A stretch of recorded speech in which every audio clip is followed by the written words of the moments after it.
안녕하세요. 양지선한교회 김종태 목사입니다. 우리 다 같이 찬양을 부르시면서 4월 마지막 주일 예배를 하나님께 드리겠습니다. 영혼의 햇빛 예수님 가까이 비춰주시고 이 세상 구름이로나 가리지 않게 하소서. 이 눈에 단자 모이자 고요히 주를 구주의 품에 안기니 한없이 평안합니다. 깰 때 주여 오셔서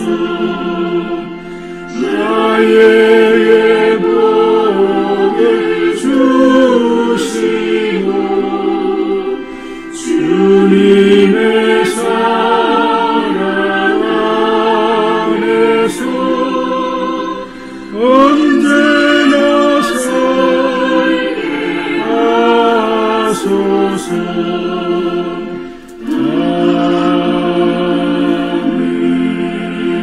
아멘. 자, 우리 한 1분 정도 예배를 위해서 각자 한번 기도하시겠습니다. 하나님 아버지,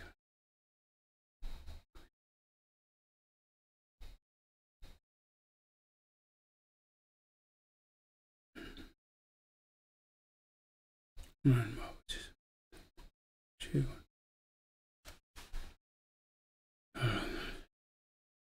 하나님 아버지, 아버지 하나님, 신실하게 하나님 아버지,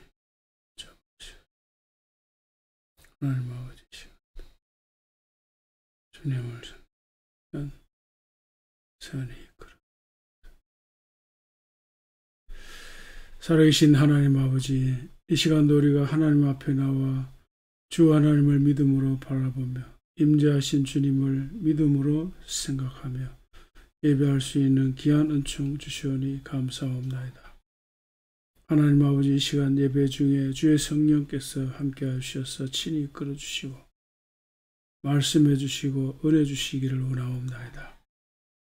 우리가 섬기는 귀한 선교사님들 신야선, 김영숙, 전학진, 장재강, 김희정, 이사 알로토, 오길라 이 모든 사역자들 주님의 은혜의 장중에 붙잡으셔서 모든 필요를 풍성히 채우시고 주님 맡기신 복음 전파의 사명, 하나님 나라 전파의 사명을 오늘도 능력 있게 감당하게 하여 주시옵소서. 이제 김명수 선교사님은 또 이제 다시 사역지로 간다고 합니다. 하나님 선히 이끌어 주시옵소서. 또 러시아에서 사역하는 전학진 선교사님 사역을 축복하시고 이제 또 다시 와서 재충전하며 간다고 하니 하나님 선이 인도하시고 또 중국 그 사역을 주음으로 하는 신하성 성도사님 주의 권능에 장중에 붙잡으셔서 그 아름다운 사역의 열매가 풍성하게 하여 주시옵소서. 일본에서 묵묵히 사역하고 있는 장재강 선교사님, 주님께서 선히 인도해 주시기를 원합니다. 하나님 아버지, 우리나라 대통령과 국무위원들, 또 국회의원들, 모든 여야 지도자들이 이념에 휘둘리지 않고 정직하고 신실하게 나라와 백성을 섬기도록 선히 인도해 주시기를 원합니다. 하나님 아버지, 오늘도 우리 사랑하는 교우들, 가족들 어디에 있든지 주님 앞에 나아가 예배하게 하시고 주님과 함께 지내는 복된 주일 되게 하여 주시옵소서. 감사하며 예수님의 이름으로 기도하옵나이다. 아멘.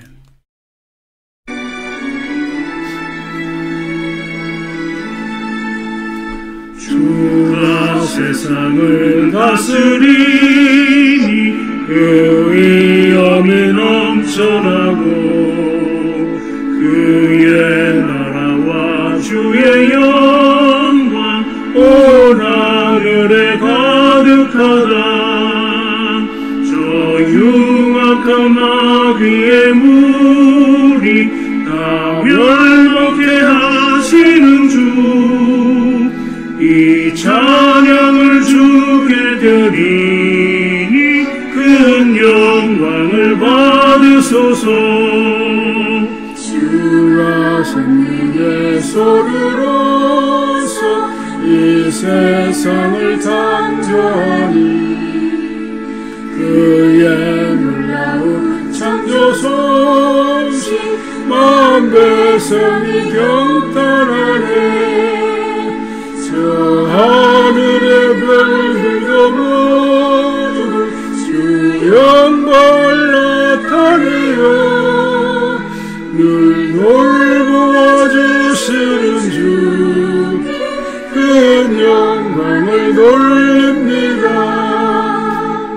주가 세상의 피조물을 인간에게다 맡기고 순종하라는 말씀으로 그 권위를 주셨도다. 온 땅 위에 주님의 위엄 늘 넘치며 가득하니 그 나라와 주님의 영광 온 천하에 찬란하다. 아멘. 내가 혹시 말하기를 흑암이 반드시 나를 덮고 나를 두른 빛은 밤이 되리라 할지라도 주에게서는 흑암이 숨기지 못하며 밤이 낮과 같이 비추이니 주에게는 흑암과 빛이 같음이니이다. 주께서 내 내장을 지으시며 나의 모태에서 나를 만드셨나이다. 내가 주께 감사하고 나를 지으심이 심히 기묘하시니라. 주께서 하시는 일이 기이함을 내 영혼이 잘 아나이다. 내가 은밀한 데서 지음을 받고 땅의 깊은 곳에서 기이하게 지음을 받은 때에 나의 형체가 주의 앞에 숨겨지지 못하였나이다. 내 형질이 이루어지기 전에 주의 눈이 보셨으며 나를 위하여 정한 날이 하루 되기 전에 주의 책에 다 기록이 되었나이다. 여호와여, 내가 주를 미워하는 자들을 미워하지 아니하고 주를 치러 일어나는 자들을 미워하지 아니하나이까. 내가 그들을 심히 미워하니 그들은 나의 원수들이니이다. 하나님이여, 나를 살피사 내 마음을 아시며 나를 시험하사 내 뜻을 아옵소서. 내게 무슨 악한 행위가 있나 보시고 나를 영원한 길로 인도하소서. 아멘. 나는 전능하신 아버지 하나님 천지의 창조주를 믿습니다. 나는 그의 유일하신 아들 우리 주 예수 그리스도를 믿습니다. 그는 성령으로 잉태되어 동정녀 마리아에게서 나시고 본디오 빌라도에게 고난을 받아 십자가에 못 박혀 죽으시고 장사된 지 사흘 만에 죽은 자 가운데서 다시 살아나셨습니다.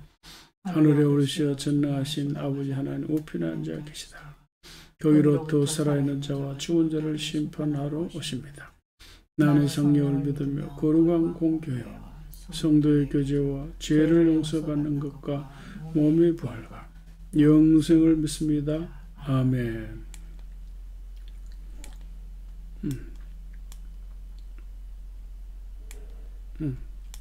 죄송합니다.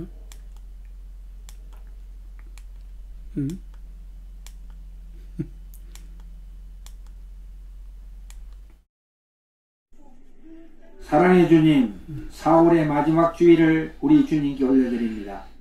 지난 한 주간 노영육간의 강건한 모습으로 지켜주시고 작은 일에도 감사하는 마음을 잃지 않게 하시고 늘 주님과 동행하는 믿음을 허락하신 은혜에 감사를 드립니다. 아멘. 우리 이웃과 가족, 친지는 물론 믿음의 모든 식구들에게 복된 시간을 보내게 하시고 승리하는 삶을 살아갈 수 있는 지혜와 능력을 허락하여 주시옵소서. 아멘. 이 나라가 공정한 질서에 의해서 전쟁의 위기로부터 벗어나게 도와주시고 온 국민이 함께 잘 사는 축복의 자리로 인도하여 주시옵소서. 세계 도처의 선교사님들의 안전을 지켜주시고 복음 전거에 사명을 다할 수 있도록 필요한 물질과 기도가 넘쳐나게 역사하여 주시옵소서. 오늘도 말씀을 전하시는 우리 목사님께 성령의 능력과 지혜가 불일 듯 일어나게 하시고 어느 곳에 있든지 이 예배에 참여하는 모든 우리 성도들이 아멘으로 화답하는 역사 있기를 간절히 원하옵고 살아계신 우리 주 예수 그리스도의 이름으로 기도드리옵나이다. 아멘. 자, 오늘은 창세기 2장 15절 같이 읽겠습니다. 여호와 하나님이 그 사람을 이끌어 에덴 동산에 두어 그것을 경작하며 지키게 하시고 여호와 하나님이 그 사람에게 명하여 이르시되 동산 각종 나무의 열매는 내가 임의로 먹되 선악을 알게 하는 나무의 열매는 먹지 말라. 내가 먹는 날에는 반드시 죽으리라 하시니라. 아멘. 자, 오늘 설교 제목은 자율성과 책임성의 문제인데 같이 한번 읽겠습니다. 자율성과 책임성을 키우라. 네. 자, 오늘도 이 주제를 가지고 진아영 박사님의 본진류가 방법과 연결하는 내용입니다. 이 진아영 박사님의 본진류가 메시지와 연결하는 설교로는 오늘이 이제 마지막이 되겠습니다. 자, 다음 주일부터는 그러니까 5월 첫 주일부터는 하나님 나라 주제로 창세기서부터 요한계시록까지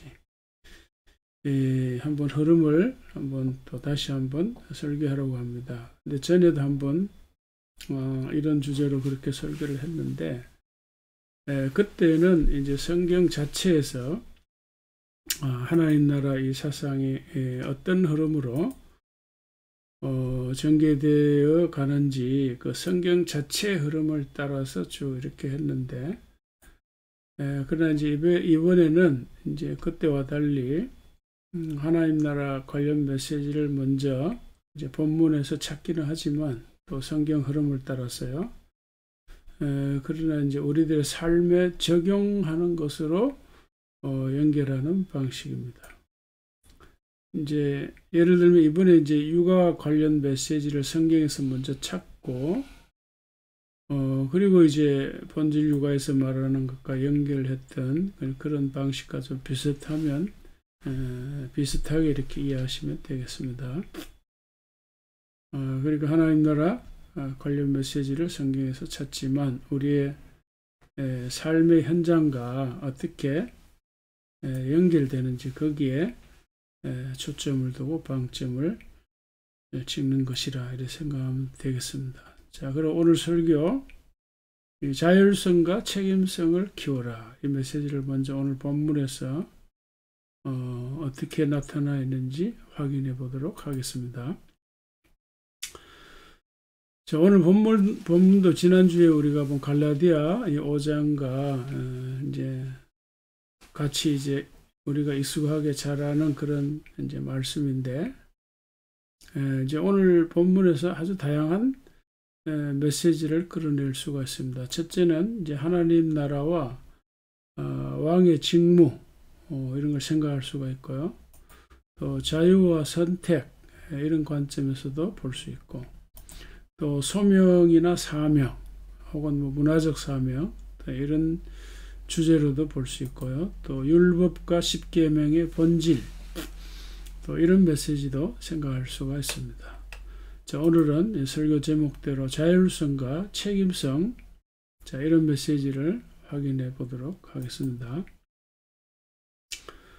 자, 여호와 하나님이 그 사람을 이끌어 에덴 동산에 두어 그것을 경작하며 지키게 하시고, 그 사람은 물론 이제 아담이죠. 아담. 그리고 이제 아담으로 하여금 에덴 동산을 이제 경작하고 지키게 하셨다. 그랬습니다. 쉽게 말하면 이제 아담에게 에덴 동산을 맡기고 거기에서 할 일을 또 사명을 맡겼다. 이렇게 이해하시면 되겠죠. 자, 그리고 한 가지 중요한 이제 명령을 주시잖아요. 명하여 이르시되, 중요한 명령인데, 그건 이제 에덴 동산에 있는 각종 나무의 열매는 이제 임의로 먹을 수 있다. 뭐 자유롭게 먹을 수 있다. 이런 말이죠. 그러나 선악을 알게 하는 나무의 열매는 먹지 말라. 먹는 날에는 반드시 죽는다. 그랬죠. 자, 이 이야기를 한번 정리해 봅시다. 자, 이렇게 되는 겁니다. 자, 물론 오늘 자율성과 책임성 관점에서 이제 정리를 하는 건데요. 자, 하나님께서 아담과 하와에게 에덴 동산을 주시면서 그 에덴 동산을 경작하라, 지키라. 이건 이제 소명이죠, 소명. 역할, 할 일 이제 부여하셨습니다. 자, 그리고 이제 동산에 있는 다양한 종류의 나무 열매는 마음대로 먹을 수 있다. 허용이죠, 허용. 다른 말로 하면 자유입니다, 자유. 자, 그러나 단 하나, 이제 선악을 알게 하는 이 나무의 열매는 먹지 말아라. 금지 명령이죠. 그러니까 허용과 금지, 자유와 제한, 이걸 동시에 주셨다. 이렇게 이해할 수가 있습니다. 근데 이제 금지 명령을 어기면 반드시 죽는다. 그렇습니다. 자, 오늘 설교 제목이 자율성과 책임이라. 자율성이 뭘까요? 자율성. 첫째는 이제 에덴 동산을 아담에게 맡긴 것 자체가 사실은 자율성을 준 거죠. 자율성. 무슨 말인가 하면 이제 경작하고 지키라 그랬잖아요. 경작하고 지키라 하는 게 이제 역할이랄까, 할 일을 주셨지만 어떻게 경작하고 어떻게 지키는가 하는 것은 사실은 이제 아담에게 맡긴 거죠. 그런 게 자율이죠, 자율. 자, 그래서 일일이 다 하나하나 이제 지시한 것이 아니라 상당 부분 자율에 맡겼다. 이런 뜻이 되겠습니다. 자, 그 다음에 이제 각종 나무의 열매를, 이제 임의로 먹는다. 이제 그것도 이제 자율이죠. 자유입니다, 자유. 자, 왜 그럴까? 이제 금지 명령도 자율인데, 이제 왜 그런가 하면 이제 금지 명령도 어길 수가 있잖아요. 실제로도 어겼고. 그러니까 결국은 이제 이 본인의 선택의 문제고, 선택은 두 사람의 자율에 기반한 거예요. 자, 그러니까 물론 이제 자율입니다만 책임이 따르는 거죠. 책임이. 자, 이제 그것도 사실은 다 하나님이 이제 두 사람에게 맡겼습니다.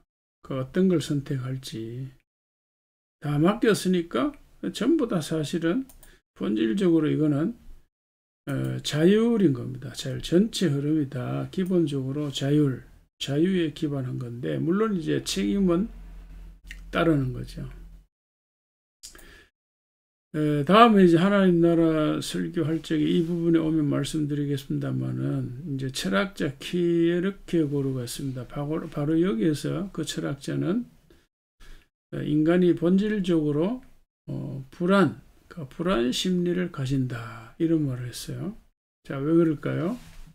자, 아담과 하와가 이 금단의 열매를 따먹기 전 그들의 마음을, 생각을 한번 상상해 보세요. 자, 이 선악과를 따먹지 않고 각종 나무의 열매를 먹거나 혹은 따먹을 때 자기들에게 어떤 결과가 미칠까? 그거는 이제 알 수가 없잖아요. 물론 이제 오늘날도 마찬가지입니다.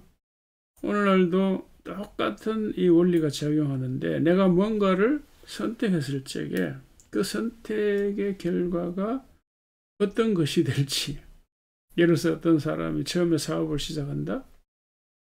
그렇게 사업을 시작하기로 선택하고 결정하고 할 때에 과연 사업이 잘 될까? 안 될까? 그러니까 어떤 결과가 생길지 예측하기가 참 어렵잖아요. 그래서 근본적으로 불안감, 그래서 이제 키르케고르는 무죄 상태에서 어떤 불안감, 또 선택을 함으로써 또 불안감, 또 죄를 지음으로써 생기는 불안감이 있다. 이제 이렇게 이제 해석을 하는데, 그러니까 무슨 얘기인가 하면 인간은 누구나 다 기본적으로 불안감을 가지고 산다는 거예요. 본질적으로. 왜 그럴까요? 늘 우리는 선택이라고 하는 상황에 자주 직면을 하니까 그 선택이 어떤 결과를 우리에게 가져올지 알 수 없다는 거예요. 자, 하여간 이제 이런 이야기는 앞으로 말하는 이런 식으로 이제 하나님 나라 메시지를 전할 적에 자세하게 말씀드리겠습니다. 자, 오늘은 자율성과 책임성의 이야기니까 다시 말하면 오늘 본문만이 아니라 이 성경 전체 흐름이 사실은 자율성과 책임성의 메시지를 기본적으로 깔고 있는 거예요. 이것이 너무 중요합니다. 그러니까 다시 말하면 우리 인간은 누구에게나 자유가 있어요. 물론 이제 북한 같은 나라는 많이 억압하죠. 억압하지만 그러나 기본적으로 자율성이 있습니다. 이걸 이제 억압하거나 막으면 말 그대로 자발성이 사라지고 능동성이 사라지죠. 그러면 사람은 결국 이제 시키는 대로만 해야 되잖아요. 그죠? 노예나 종처럼 하나하나 시키는 것만 하고, 그러니까 일의 능률도 없고 창의성도 없고 즐거움도 없는 거죠. 그래서 이 자유라고 하는 게 그렇게 중요한 건데, 그렇지만 자율성이 주어지고 자유가 주어지는 것만큼 본인의 책임이 또 반드시 따르는 거예요. 그래서 오늘 본문에는 그 책임을 어떻게 표현했을까요? 어떻게 표현했을까요? 반드시 죽는다라는 말로 표현이 된 거예요. 여러분, 우리가 보통 반드시 죽는다 이런 걸 죄의 결과다 이렇게만 해석하는데, 물론 맞죠. 그러나 또 자율성과 책임 이런 관점에서 보면 자기가 책임을 져야 된다는 거죠. 쉽게 말하면 우리가 죄를 지으면 감옥에 가잖아요. 그 죄를 지으면 가장 극단적인 형벌이 죽음이니까 자기 그 대가를 치르는, 자기가 책임을 져야 된다는 거예요. 자, 그러니까 아이들이 그런데 이제 다시 좀 강조해야 될 게 뭔가 하면, 인간에게 죽음만큼 강한 벌도 없고 끝장인 것이 없어요. 그러니까 무슨 말일까요? 그만큼 책임성을 강조한다, 이런 말, 책임성. 그러니까 자유와 책임, 그러니까 자율과 책임, 이게 너무너무 강하게 암시되는 메시지가 여기에 있는 거예요. 여기에. 그러니까 아이들이 무언가를 강하게 원할 때 반드시 이 점을 상기시키라는 거예요. 그러니까 네가 원하는 대로 해준다. 자유죠, 자유. 허용하는 거, 허용. 그러나 네가 원하는 걸 하지만 어떤 결과가 생길지 우리는 몰라. 너도 모르고 나도 몰라. 그 점에 대해서는 반드시 네가 책임져야 돼. 그러니까 그 점을 상기시키라는 것이죠. 그러니까 아이들이 물론 이제 아주 어릴 적에는 이제 이런 거 생각하기 쉽지 않지만 커가면서 인간은 결국은 누구나 이 이런 게 생각할 수가 있어요. 그러니까 뭔가를 하고 싶을 때 허락하고 뭔가를 갖고 싶을 때 줄만 하면 주라는 것이죠. 그러나 그렇게만 끝내지 말고 책임성도 함께 일러주라는 거예요. 그래서 너무 또 강하게 또 하면 그렇지만은 적절하게 아이의 상황에 맞게 또 주제에 따라서 적절하게 부드럽게 책임성을 이제 강조하라는 이제 그런 얘기입니다. 이제 이런 것이 오늘 본문의 이제 핵심 메시지입니다. 자, 이 메시지를 붙잡고 바로 진아영 박사님, 그러니까 육아의 소아과 이제 전문 교육가니까요. 이분들이 어떻게 말하는지 한번 보겠습니다. 자, 이 마지막 파트인데요. 이제 아이한테 곧바로 흡수되는 부모의 마음 자세, 이제 이런 이제 제목인데, 어떤 자세를 가지면 아이들이 곧바로 수용할 수 있을까, 이런 얘기잖아요. 그래서 제가 이제 이 공부를 하기 전에 이제 이 내용을 파악을 하고 이런 질문을 만들어서 원장님들이 질문을 했는데, 그 아이들의 다양성과 강점이 존중되지 않으면 어떤 결과가 생길까? 뭐 여러 가지 결과가 있겠지만 이 책에서 열등감 생기는 거예요. 그러니까 사람은 누구나 자기가 뭔가 잘하는 것이 있다라는 걸 생각해야 되고 그 강점을 살리면 자존감이 높아지죠. 그게 없으면 열등감. 발달이 조금 늦은 아이들에게 요구되는 부모의 자세가 뭘까? 자세가 뭐죠? 소통, 그리고 자기 조절력. 또 아이들에게 주어야 할 피드백이 뭔가? 피드백의 중요한 거는 결과가 아니라 과정, 가치 교육을 하라. 이제 이런 얘기입니다. 그러니까 이제 뭐 100점 맞았다. 거기에 아무 이 방점을 찍지 말고 네가 그만큼 열심히 했다라는 그 과정, 그런 가치를 자꾸 이렇게 중요하다라고 아이들에게 상기시켜야 된다, 그런 말이에요. 그리고 우리를 이기기 위해서 온 것이 아니라 어떻게 해요? 성장하기 위해서 왔다. 이게 굉장히 중요한 말이죠.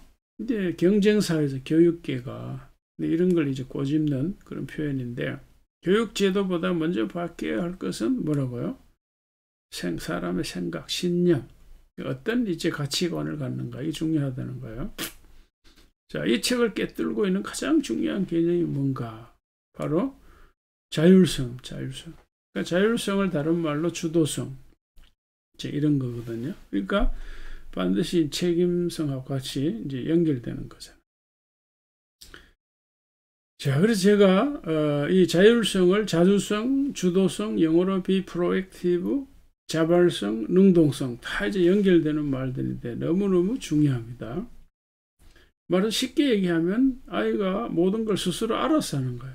공부면 공부, 운동이면 운동, 살림이면 살림, 나중에 결혼해서 직장생활이면 직장생활, 연애면 연애, 신앙생활이면 신앙생활, 이 모든 것을 본인이 알아서 하는 아이다. 그러면 뭐 교육이 필요 없잖아요. 다 된 거죠.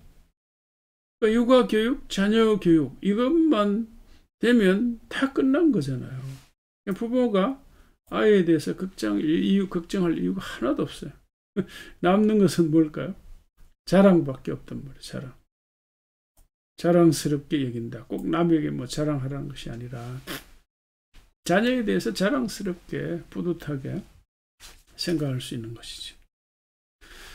자, 그럼 그렇게 하려면 부모가 어떻게 아이를 길러야 하는가 하는 문제이잖아요. 그래서 설교 중에서는 제가 큰 소리 치지만 저도 우리 아들이 어렸을 적에 사실 이렇게 양육하지 못했습니다. 부끄럽지요. 사실 이제 대부분의 부모들이 부모 자격 시험에 합격하고 뭐 결혼하고 뭐 아이를 낳은 것이 아니잖아요. 그러니까 이제 대부분 부모들이 아이를 어떻게 양육해야 될지 모릅니다. 그러니까 전혀 준비되지 못한 채 아이를 낳아서 기르니까 얼마나 무지한 상태에서 아이를 기르겠어요. 그러니까 부모 문제는 문제 아이가 있는 게 아니라 문제 부모가 있다. 그런 말을 하지 않습니까? 자, 그래서 어떤 사람들은 그런 부모들을 무면허 운전사에 비유합니다. 무면허 운전사. 그리고 음주 운전사. 야, 얼마나 위험합니까? 자, 그래서 저도 사실은 이 나이에 늦게라도 이제 이런 책을 읽고 깨달아서 우리 후손들만큼이라도 좀 좋은 부모 밑에서 자라면 좋겠다. 이런 심정으로 이런 메시지를 전하고 있는데, 자, 그럼 어떻게 해야 아이들이 자율성과 책임성을 가진 아이들로 자랄 수 있을까? 그거잖아요. 그죠? 그래서 그걸 지금 이 육아의 전문가 진아영 박사님 얘기를 해요. 얘기를 하는데 이게 성경에 있는 메시지, 성경에 말하자 이런 메시지가 다 있는 거예요.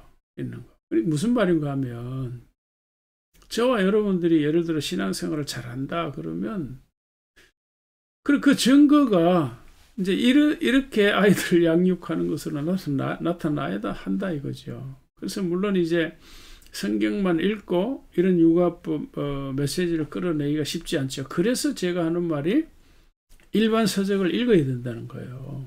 무슨 말인지 이해되시겠습니까? 독서를 해야 되는 이유가 여기에 있는 거예요. 여기에. 독서를 하지 않으면 우리 신앙생활이 이상한 방향으로 갈 수가 있어요. 이상한 방향. 자, 아이 하나하나가 다르고 특별하다 이거요. 예.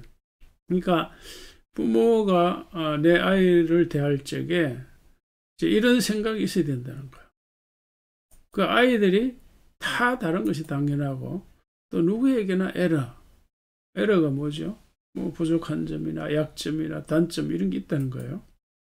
모든 걸 잘하기보다 강점에 집중하고 특별한 아이를 대하는 부모의 자세. 그래서 이제 이런 주제로 이제 얘기를 한다 이 말이에요.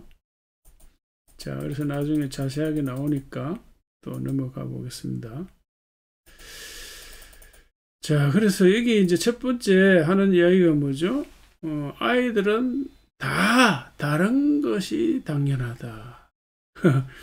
이런 생각만 부모가 가져도 정말 우리가 아이들을 참 바르게 잘 양육할 수 있는데요. 잠깐 보겠습니다.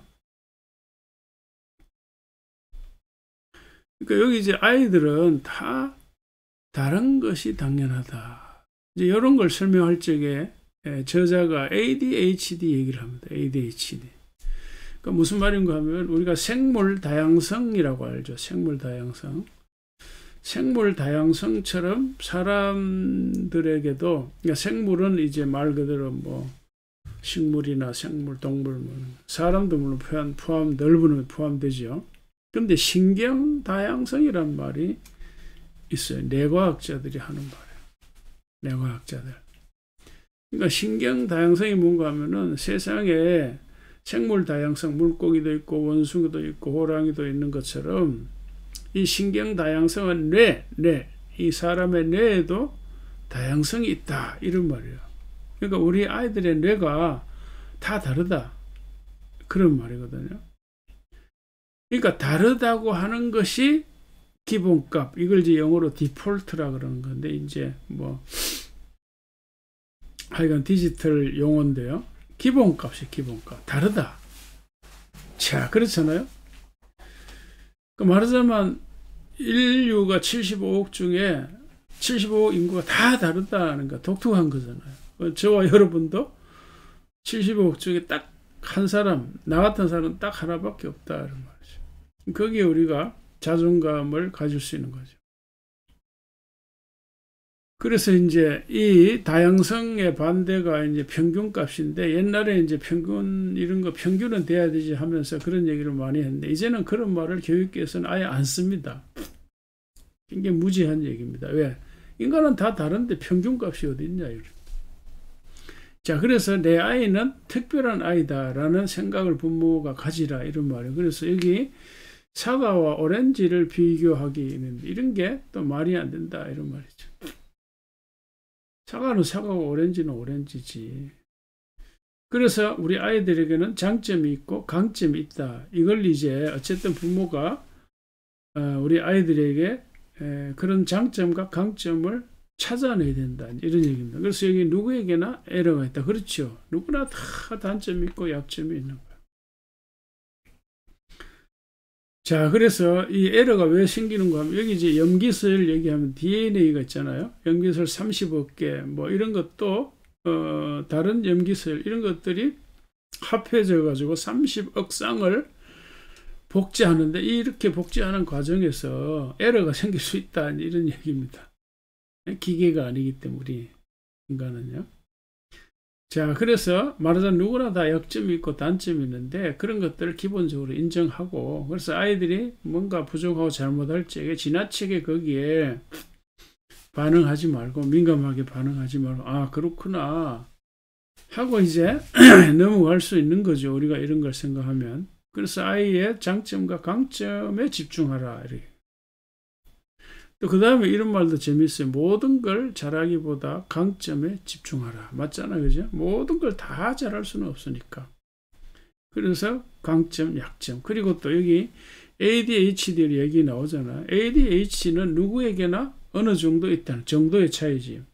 특히 아이들한테는 10%, 어른들한테는 4, 5%가 있다는 겁니다. 4, 5%. 그래서 예를 들어 세계적인 수영 선수 펠프스 있잖아요. 얘도 ADHD가 아주 심하고 우울증이 심했다는, 그런데 강점이 있다는 강점. 그러니까 이제 ADHD 애들이 뭔가 강점이 있잖아요. 뭔가 하나에 이제 뭔가 좋아하면 거기에 몰입한다는 거잖아요. 그러니까 몰입하니까 그게 이제 그 분야가 그 사람의 강점이 될 수 있는 거죠. 자, 그래서 특별한 아이를 대하는 이 부모의 자세.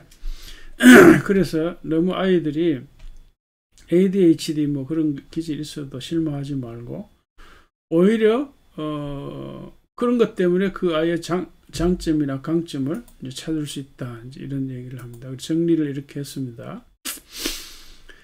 자, 그래서 이 컴퓨터의 천재이세요. 앨런 튜링이 대단한 사람인데요. 자, 이런 사람도 바로 이제 ADHD가 있었다는 거죠.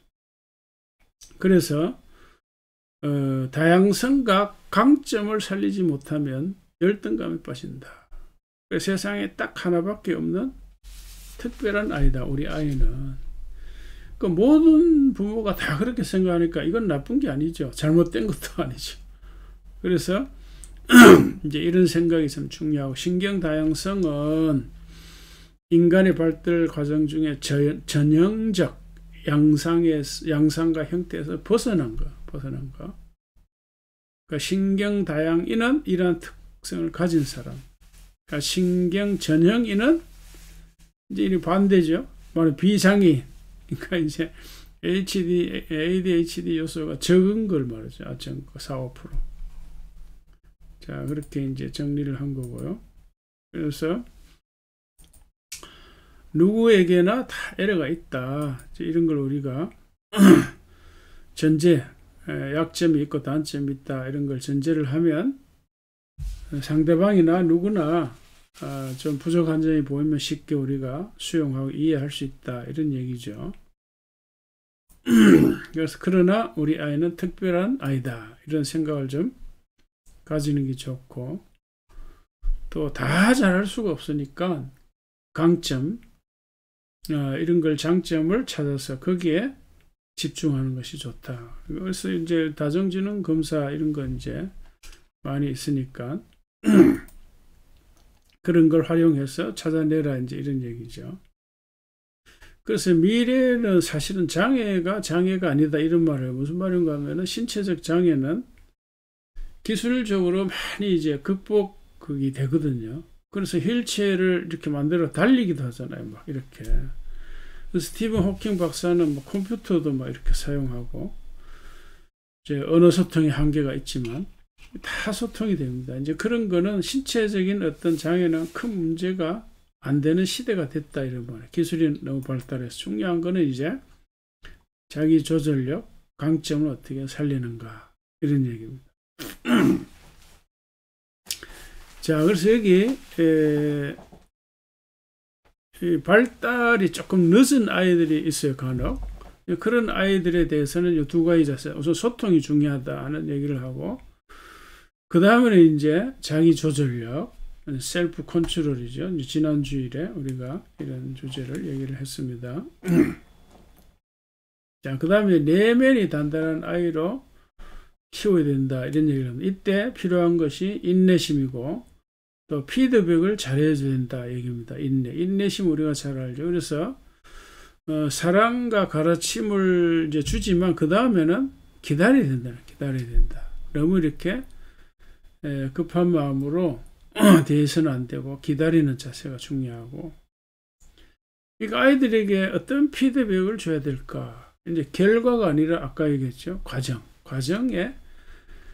그래서 100점 맞은 것도 좋은데 더 중요한 거는 네가 100점을 맞을 정도로 땀을 흘렸다, 노력을 했다, 힘을 썼다. 그게 중요한 거다. 그게 더 중요한 거다. 그걸 이제 아이들이 가르쳐야 된다는 거예요. 이게 바로 가치교육입니다. 가치교육. 그러니까 이런 걸 부모가 의식을 하고 있어야 피드백을 그렇게 할 수 있죠. 그래서 이제 아이들이 반대로 결과가 좀 부족해도 네가 지금 굉장히 열심히 하고 있다. 이거 아이들 쪽 입장에 있어서는 이제 부모가 다르잖아요. 별로 노력을 안 하는 것 같아도 집단에는 엄청 이제 노력을 하는 거예요. 예, 그런 걸 부모가 생각해서 네가 책임을 다하려고 굉장히 열심히 하고 있구나. 이제 이런 가치 교육을 시키는 가치 교육. 거기에서 아이들이 자긍심을 가진다는 거예요. 그래서 이런 이제 이야기를 여기서 이제 하고 있습니다. 읽어보면 이제 이런 흐름을 가지고 읽어보시면 다 이해가 잘 될 수 있을 겁니다. 자, 그래서 여기 이제 허그를 할 적에도 5분, 그래도 5분은 참았네, 뭐 이런 식으로 칭찬하고 인정을 해주는 그런 이제 가치 교육이잖아. 가치 교육. 자, 어떤 피드백을 줘야 하느냐 정리를 했습니다. 그래서 예쁘다 이렇게 칭찬하면 이제 외적 동기가 발달하는 거예요. 그러니까 외모의 가치를 두게 된다는 거죠. 이게 이제 문제죠. 그리고 비교의식이 발전하고 결국은 열등감이 같이 생겨요. 왜? 자기보다 더 예쁜 사람이 나타나면 열등감이 생기는 거죠. 그래서 이 외모를 칭찬한다거나 결과를 가지고 칭찬하면 아이가 정상적으로 자라지 못하는 거예요. 자, 이런 것들을 우리가 부모들이 기억해야 될 부분들입니다. 자, 그 다음 이제 행복한 부모, 행복한 아이. 마지막 부분인데요. 이게 바로 열쇠가 이겁니다. 모두가 이길 수는 없지만 모두가 성장할 수 있다. 참 맞는 말이잖아요. 그죠? 그래서 이런 생각을 부모가 해야 됩니다. 그러니까 입시 제도보다 먼저 바뀌어야 하는 거 뭐죠? 부모의 생각, 이런 얘기. 자, 모두가 이길 수 없죠. 그죠? 그렇죠. 그러나 모두가 성장할 수는 있는 거예요. 이게 바로 가치 교육입니다. 가치 교육. 성장, 이게 이런 생각, 부모의 생각, 의식, 신념, 가치, 이런 거예요. 본질 육아의 핵심이 이런 겁니다. 이런 거. 아무 결과나 외모나 껍데기나 여기에 매이지 말고 동기나 내면의 가치나 본질, 교육의 본질에 집중해라. 이래요. 그래야 부모도 행복하고 아이도 행복할 수 있다. 그러니까 이걸 이제 말하자면 우리 신앙적으로 말하면 이제 믿음, 그러니까 뭘 믿는가 이거잖아요. 그 일반적인 언어로만 신념이에요. 가치관 이렇게 얘기하는. 그러니까 20년 여기 이런 말이 부모가 20년 동안 고생하면서 아이의 뒷바라지를 다 해줬는데 행복하지 않을 수가 있다. 행복하지 않을 수가. 그러나 이제 가치 교육을 하면 부모도 행복하고 아이도 행복할 수 있다. 그래서 입시 제도 이런 거 탓하지 말고, 이거는 이제 뭐 정책 입안자들이 하는 거니까 우리가 영향을 미칠 수가 없잖아요. 중요한 거는 부모의 생각, 가치가 이런 것들을 먼저 바꾸라. 그래서 이제 예를 하나 드려 코브라 효과라 했는데, 예를 들어 19세기 인도 지역에 이제 코브라 독사지 이런 게 너무 많아가지고 위험했어. 정부에서 제도를 만드는 거. 제도가 뭔가 하면은 코브라를 죽여가지고 이 머리를 가져오면 포상금을 주는 거예요. 2당 얼마 이렇게. 그래 처음에는 그렇게 하니까 막 코브라가 없어졌어. 근데 나중에 어떤 일이 생겼을까요? 코브라가 아주 급격하게 늘어났어요. 이유가 뭘까요? 코브라 잡아서 가져온다니까 사육을 하는 거예요. 사육을 해서 죽여서 가져가는 거예요. 그러니까 인간의 심리가 참 이런 거예요. 그러니까 이 제도라고 하는 이 허점이요. 그러니까 제도로 다 되는 게 아니다 그런 말이죠. 생각이 바뀌어야지. 사람들의 생각이. 우리나라 이제 1980년대 과외 금지했잖아요. 그래 처음에 쑥 들어갔어요. 근데 결국은 비밀 과외가 성행하고 돈 많은 사람들이 더 많이 과외가 생성되는 거예요. 그랬더니 풀었잖아요. 그러니까 이제 2가지 사례를 얘기하는데, 제도가 중요한 것이 아니라 사람들의 생각이 참 중요하다 생각. 그래서 이제 제도 얘기하면 자꾸 남 탓 얘기해. 남 탓. 제도가 아니라 가장 먼저 생각이 바뀌어야 된다. 그래서 이제 일반적으로 이제 그 진보 쪽에서는 제도 개혁 많이 주죠. 사람, 그러니까 보수 쪽은 사람 바뀌는 거. 다 중요하죠. 다 중요해요. 이제 논리적으로는 사람이 먼저 바뀌어야 된다. 사람이 먼저. 자, 그래서 미투 운동도 마찬가지. 이런 것도 허점이 다, 환경 운동도 다 이제 마찬가지인데, 가장 중요한 거는 이제 생각이 바뀌면 문화가 바뀌고, 문화가 바뀌면 제도가 따라서 바뀐다. 이런 얘기를 하고 있는데, 이제 맞는 말들이죠, 다. 자, 그래서 말해서 여기 사람들 생각이 바뀌면 어느 순간에 이제 물꼬가 터져서 임계점이 온다 이런 말이에요. 근데 사람 생각이 바뀌기가 그렇게 어렵습니다. 어려워요. 평생 자기 생각을 그대로 가지고 사는 사람들 있죠. 그러니까 생각이 참 그렇게 무서운 건데요. 그래서 이제 자녀에 대해서 부모의 생각이 바뀌는 것이 중요하다 하는 것을 말하고 있습니다. 자, 그래서 우리가 이기기 위해서 세상에 온 것이 아니라 성장하기 위해서 왔다. 이게 재밌는 표현이에요. 그죠? 저도 이거를 읽고, 야, 그렇다. 이제 그런 생각을 했는데, 이기기 위해서 경쟁이잖아요. 그죠? 경쟁. 전쟁. 그 국가로 말하는 전쟁. 야, 그래서 우리가 특히 이제 교육계에 있어서 경쟁이 너무 심한데, 1등, 이런 거. 1등 하려고 온 것이 아니라 잠재력을 발휘하려고 왔다. 제가 이렇게 적었습니다.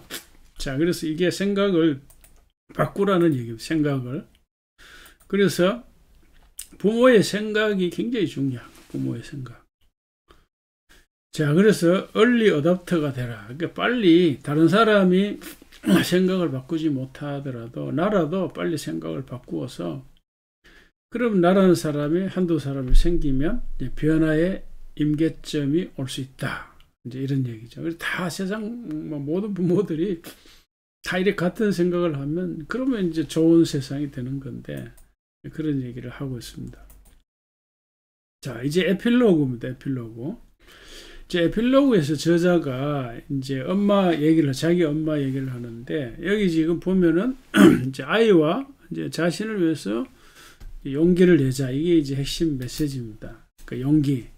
그러니까 부모가 생각이 바뀌어야지 자꾸 이 시대의 흐름에, 시대의 이 편만한 이 잘못된 교육관, 여기 휩쓸려 따라가지 말고 나 혼자라도 좀 생각을 바꾸자. 이제 이런 메시지거든요. 이 메시지. 첫 번째 하는 이야기가 여기 행복지수, 세계 행복 보고서 이제 이겁니다. 여기에 행복지수를 이제 6가지를 얘기해요. 6개 항목. 6개 항목 중에 가장 중요한 거, 이제 자유를 얘기합니다. 자유. 그렇잖아요. 자유가 없으면 어느 누구도 행복할 수가 없죠. 그래서 아까 얘기한 자율성 얘기입니다. 자율성. 이게 자율성 얘기 있잖아요.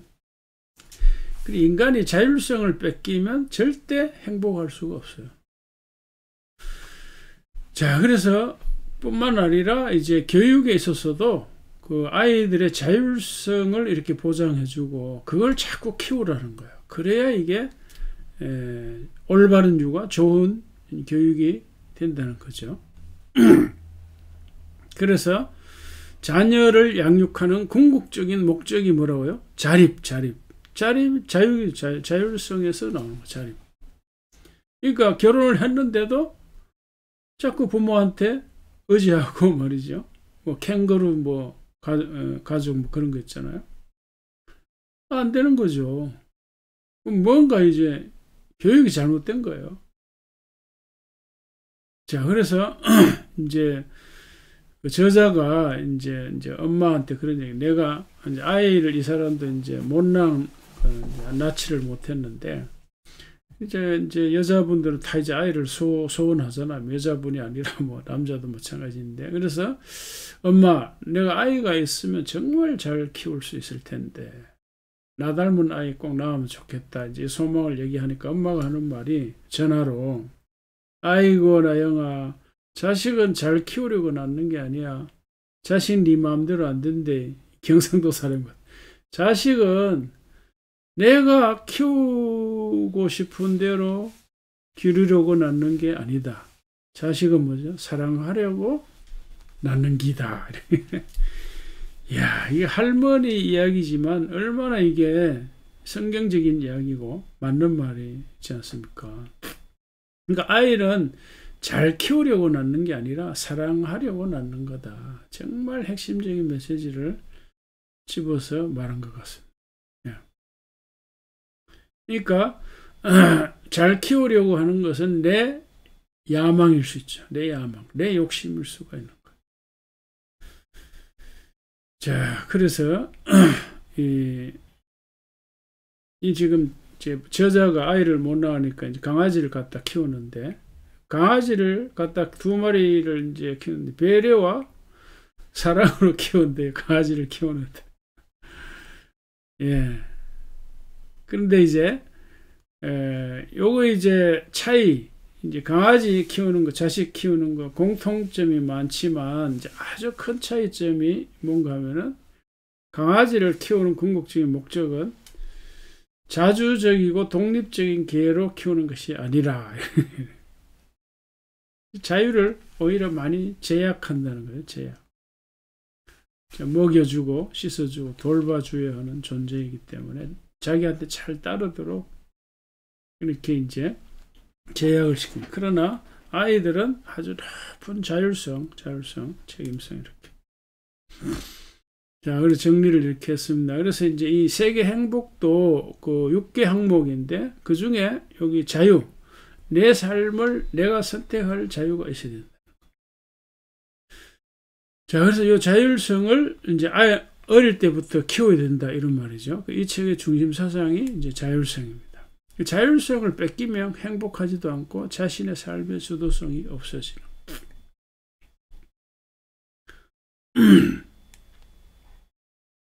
자, 그래서 여기 존중받을 존재, 용기가 이제 변화를 위해서 용기가 필요하다. 이제 이런 얘기를 하고 있습니다. 사랑받기 위해서 우리가 태어난 존재다. 우리 많이 들었죠. 그래서 본질 육아법은 이제 실천이 어려운 게 아니에요. 문제는 본질 육아가 무엇인지 아는 것이 중요하고, 첫째는 알고 난 다음에는 생각이 바뀌어야 돼요. 이런 교육이 진짜 교육이다. 이렇게 교육을 하면 아이들이 정말 잘 자랄 수 있다. 라는 그 생각의 변화가 중요한 거예요. 그 다음에 이제 용기를 내서 이제 그 주변에서 뭐 자꾸 뭐 점수 위주, 뭐 좋은 대학 위주, 이제 이런 식으로 하여간 거기에 휘둘리지 말고, 그게 내 생각, 내 가치관, 내 신념대로 아이를 키우는 그런 확신, 그런 용기, 이게 더 중요하다는 거예요. 그래서 아이들의 자율성을 살리고 이렇게 나가는 일에 우리가 함께 할 수 있다. 뭐 이렇게 얘기를 하고 있습니다. 자, 이 사람인데 저자가요. 잠깐 한번 몸값 얘기를 하고 자유가 있던지, 나와 저 사람의 관계 다이나믹을 봤을 때 내가 100돈이고 저 사람은 150돈인 것처럼 행동이 되고 있다. 그러면 안 되는 거예요. 나가 100돈이 나. 이 세상에 나 하나밖에 없잖아. 당신 자기들 하나밖에 없잖아. 그 나가 100돈이고 아무도 100돈 이상이면 안 됩니다. 알겠죠? 그래서 한번 봐봐요. 자기와 누구와의 관계를. 이 관계가 100돈끼리의 관계인가? 저 사람과 나 관계, 내가 저 사람을 150돈인 것처럼 하고 있는가? 아시겠죠? 그래, 이게 네, 무슨 말이죠? 자신에 대한 그 가치를 얼마짜리로 매기느냐. 그러니까 그거는 자기가 정한다, 자기가. 그 말이 뭔가 자존감이거든요. 자존감이 없는 사람은 자신의 가치를 낮게 평가하는 거죠. 이걸 무슨 교만이다, 자만이다, 이제 이렇게 생각하면 안 되고, 지금까지 쭉 얘기한 대로, 뭐 75억 중에 나라는 존재는 나밖에 없다. 이제 그런 생각. 그리고 나는 또 우리가 또 신앙적으로 예수님의 가치가 있잖아요. 예수님을 믿었고 하나님은 이제 우리를 위해서 예수님을 희생시켰으니까 가치가 있단 말이죠. 그래서 적어도 우리가 상대를 대할 적에 100돈 혹은 뭐 $100 내가 상대가 $100면 최소한 나도 내 자신을 $100 가치로 생각해야 되지.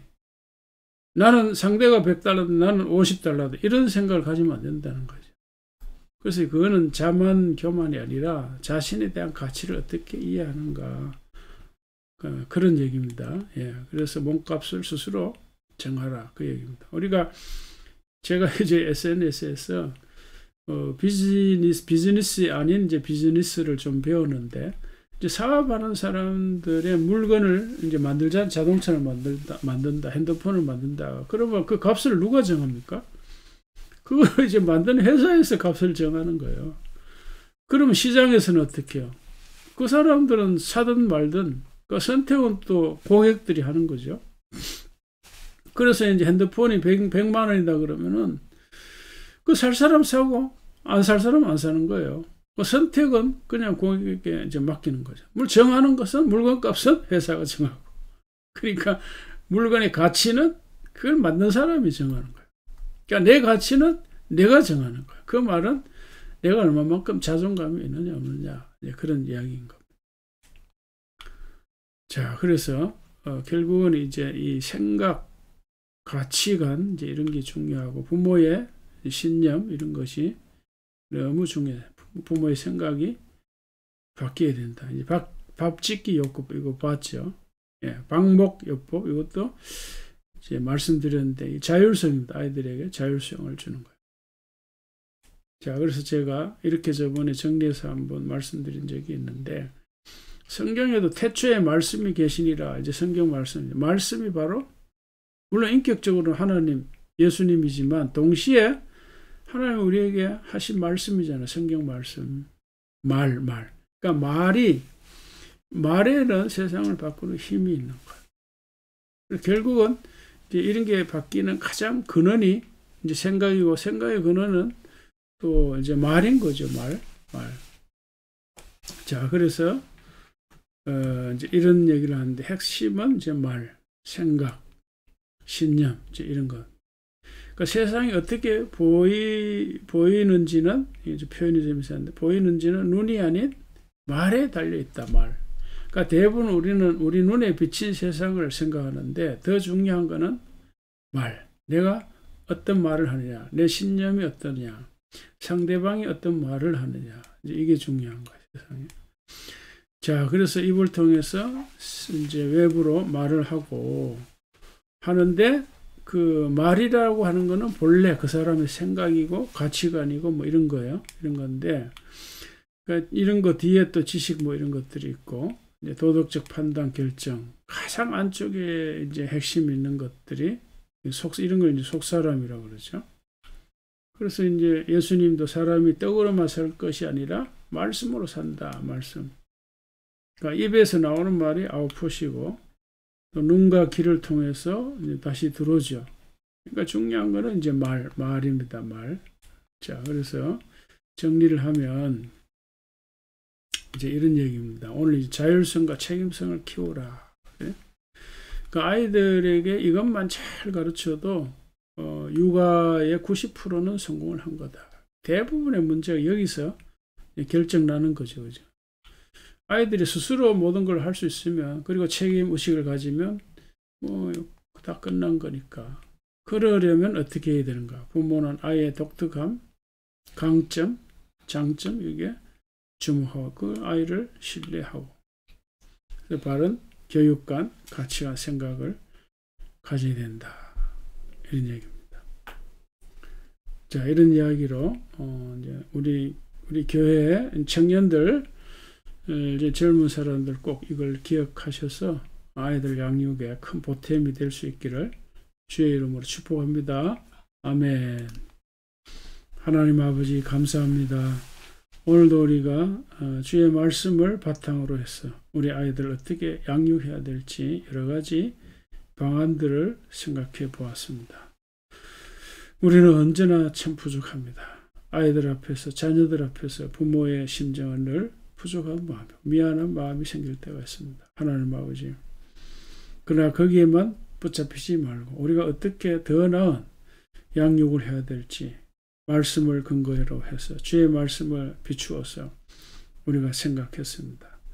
더 나은 양육을 하고 더 나은 육아를 할 수 있는 지혜와 능력을 우리들에게 허락하여 주시옵소서. 그래서 우리 아이들이 점점 더 나은 아이들로 성장하도록 축복하여 주시옵소서.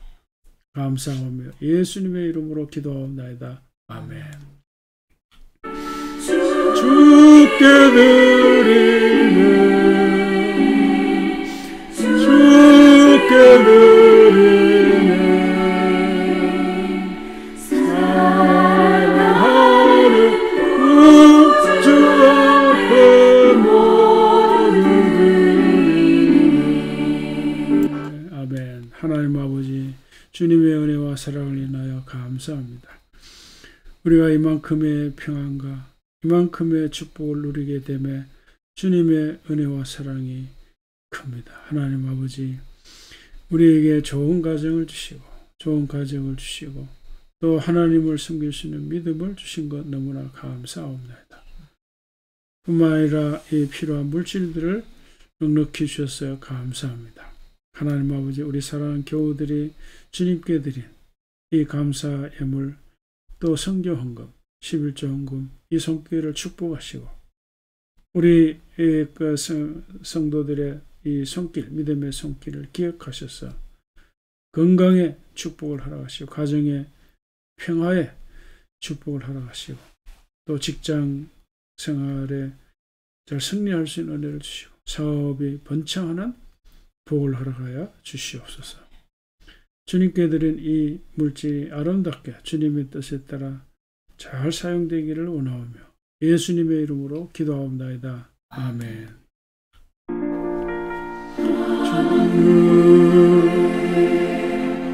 예신 아버지 이름 거룩하사 주님 나라 임하시고 뜻이 이루어지다.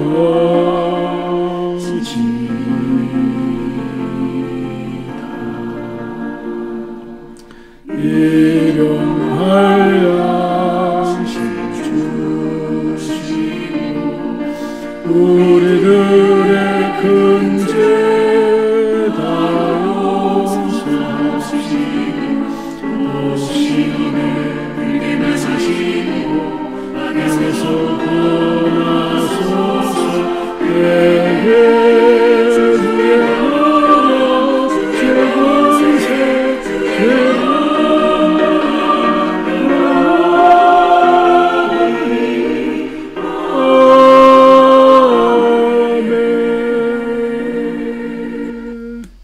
이제는 예수 그리스도의 은혜와 하나님 아버지의 영원하신 사랑, 성령님의 감화 감동 충만하심에 아이들을 양육하는 우리 선한교회 이 부모 어머님들과 또 사랑하는 교우들에게 이제로부터 영원히 함께 하시옵기를 주님의 이름으로 축원하옵나이다.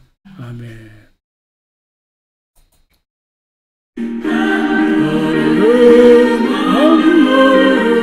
주 예수와 함께 날마다 우리 걸어가리. 아멘. 오늘도 여러분 주님과 함께 주님 안에서 복된 주일 보내시기를 축복합니다. 아멘. 안녕히 계십시오.